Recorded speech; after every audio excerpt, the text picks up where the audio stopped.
जीवन में आपके द्वारा किए जा रहे प्रयासों की निरंतरता इस बात को सिद्ध करती है, इस बात को प्रमाणित करती है कि अंततः सफलता को एक ना एक दिन आपके कदम चूमने ही पड़ेंगे।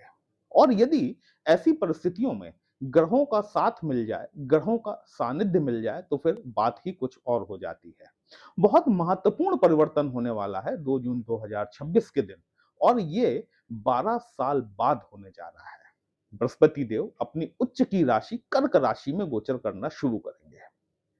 ये गोचर हमारे मिथुन राशि और लग्न के जातकों के जीवन पर किस प्रकार से प्रभाव डालने वाला रहेगा, वही हम लोग आज डिस्कस करने वाले हैं। नमस्कार दोस्तों, कैसे हैं आप सभी? मैं आपका ज्योतिष मित्र श्लोक वर्मा आपके अपने चैनल श्री हनुमंत कृपा में आपका हार्दिक स्वागत करता हूं, अभिनंदन करता हूं। साथ ही अपने बड़े भैया श्री हनुमान जी से करबद्ध निवेदन करता हूं कि अपने हनुमत कृपा परिवार के सभी सदस्यों को, नए जुड़ने वाले सभी सदस्यों को सुख समृद्धि प्रदान करें, उन्हें उनके कार्यों में आशातीत सफलता प्रदान करें।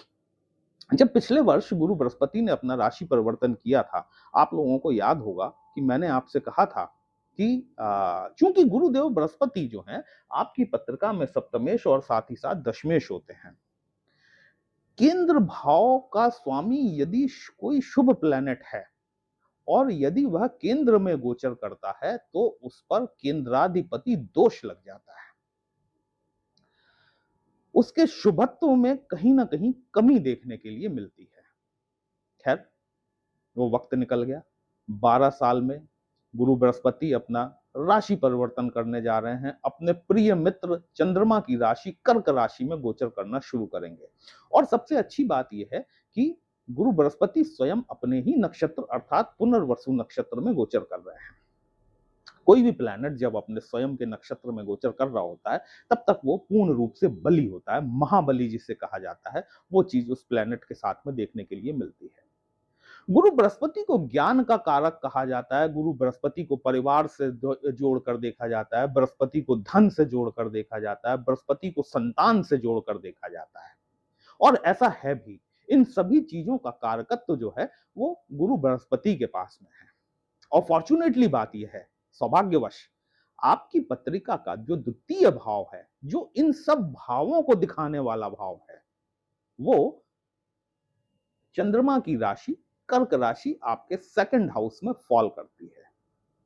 तो अब आप समझ सकते हैं कि गुरु बृहस्पति का ये जो ट्रांजिट होने वाला है, भले ही ये 2 जून से लेकर 31 अक्टूबर तक रहेगा, क्योंकि गुरु बृहस्पति सन 2033 तक अत्याचारी हैं और जल्दी जल्दी अपना राशि परिवर्तन कर रहे हैं।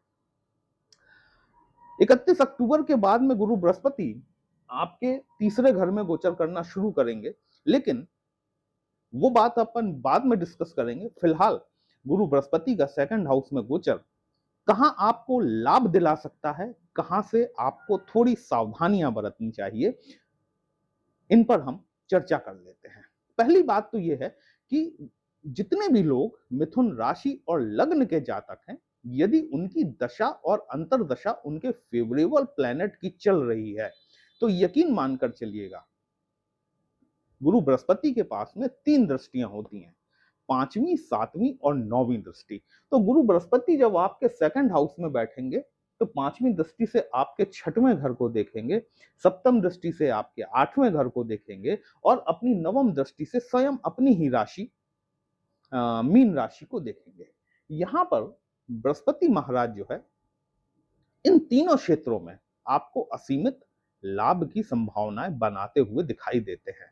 पहली बात तो ये समझिए कि गुरु बृहस्पति का आगमन आपके द्वितीय भाव में हो रहा है, जिसको कि हम धन भाव कहते हैं, परिवार का भाव कहते हैं।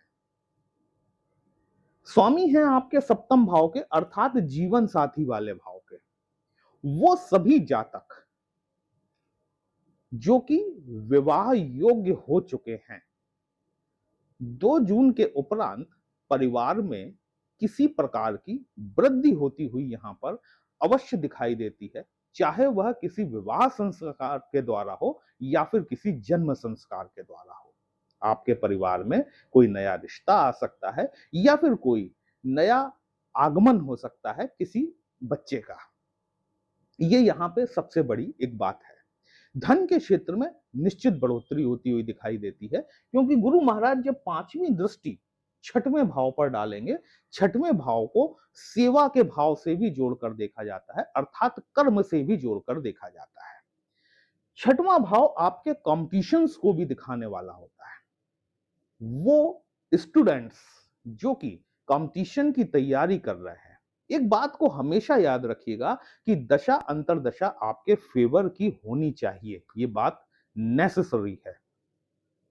तो वो बच्चे जो कि कंपटीशन की तैयारी कर रहे हैं, दशा अंतरदशा फेवर की चल रही है, गुरु बृहस्पति इस ट्रांजिट के दौरान जब आपके 6th हाउस को एक्टिवेट करेंगे, आपको कंपटीशन में सफलता दिला सकते हैं। आप किसी नौकरी के लिए प्रयासरत हैं, निश्चित तौर पर आपको नौकरी यहां पर दिला सकते हैं बृहस्पति देव। छठवां घर रोगों का भी जाना जाता है, शत्रुओं का भी जाना जाता है, कर्जों के रूप में भी छठवें घर को देखा जाता है। यहां अब मैं आपको जो एडवाइस करने वाला हूं, उस बात को बड़े ध्यान से सुनिएगा और समझिएगा, क्योंकि बृहस्पति बैठे तो हैं द्वितीय भाव में, और बृहस्पति के बारे में एक बड़ी कॉमन सी बात है कि जहां भी ये देखते हैं वहां पर विस्तार कर देते हैं। तो ऐसा नहीं है कि ये अगर छठवें घर में इनकी दृष्टि पड़ेगी तो सिर्फ ये आपकी सेवा में ही विस्तार करेंगे। याद रखिएगा, आपके इस ट्रांजिट के दौरान कुछ दबे छुपे शत्रु निकलकर सामने आ सकते हैं। कोई पुराना रोग जो बरसों से आपके अंदर दबा हुआ था, आपके शरीर में चल रहा था, अचानक वो आपको निकल कर सामने आ सकता है। अच्छी बात यह होती है इन ट्रांजिट्स के दौरान कि आप उसका उपचार करा पाने में सक्षम होते हैं, चाहे फिर वो आपका शत्रु हो या फिर आपका कोई रोग हो। तो यहां पर एब्डोमेन से रिलेटेड, आपको पेट से रिलेटेड समस्याएं देखने के लिए मिल सकती हैं। आपका वेट गेन हो सकता है। डाइट चार्ट को फॉलो कीजिएगा, अपने लिवर पर विशेष फोकस करिएगा। सेकंड हाउस हमारे मुंह द्वारा लिए जाने वाले खाद्य पदार्थों को भी दिखाता है।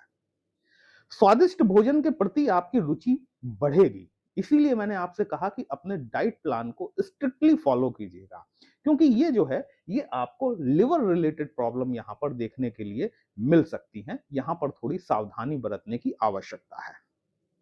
अनावश्यक कर्ज लेने से बचें जब तक कि आपको नितांत आवश्यक ना हो। यदि व्यवसायिक दृष्टिकोण से आप कोई ऋण लेना चाह रहे हैं तो आप बिल्कुल ले सकते हैं, लेकिन विलासितापूर्ण आवश्यकता के लिए लिया गया ऋण आपको संकट में फंसा सकता है।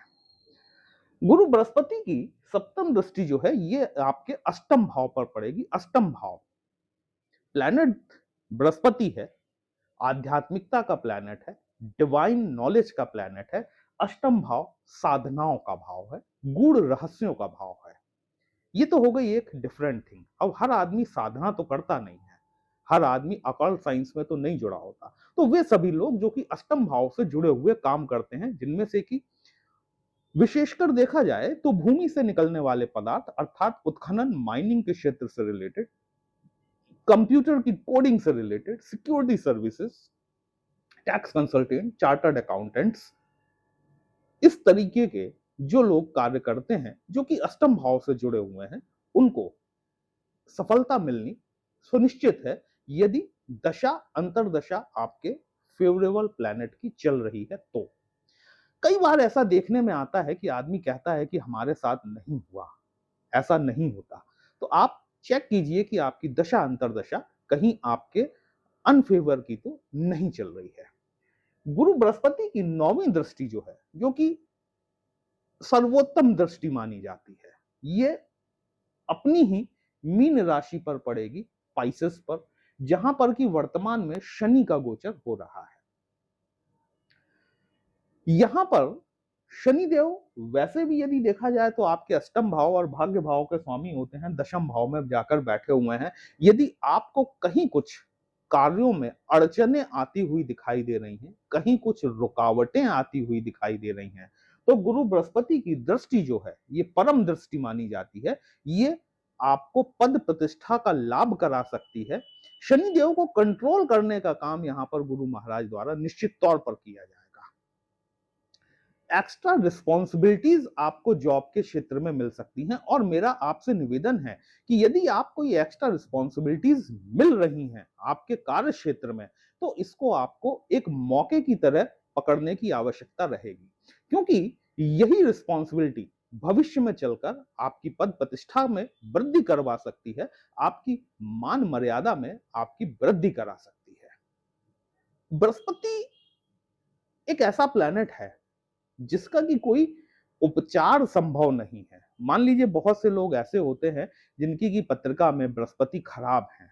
यदि आपको पता है कि आपकी पत्रिका में बृहस्पति की स्थिति ठीक नहीं है, तो बाकी सभी प्लैनेट्स का दान किया जाता है, सारी चीजें की जाती हैं, लेकिन बृहस्पति एक ऐसा प्लैनेट है जिसको कि सिर्फ गुरु ज्ञान के द्वारा ही सुधारा जा सकता है। विष्णु सहस्त्र नाम इसका सर्वोत्तम उपाय है। यदि आप इसको नियमित कर सकते हैं, आपको पता है कि आपकी पत्रिका में बृहस्पति शुभ है या नहीं भी है, दोनों ही कंडीशन में विष्णु सहस्त्र नाम का जाप कहीं ना कहीं आप सभी को अत्यंत लाभप्रद रहने वाला है।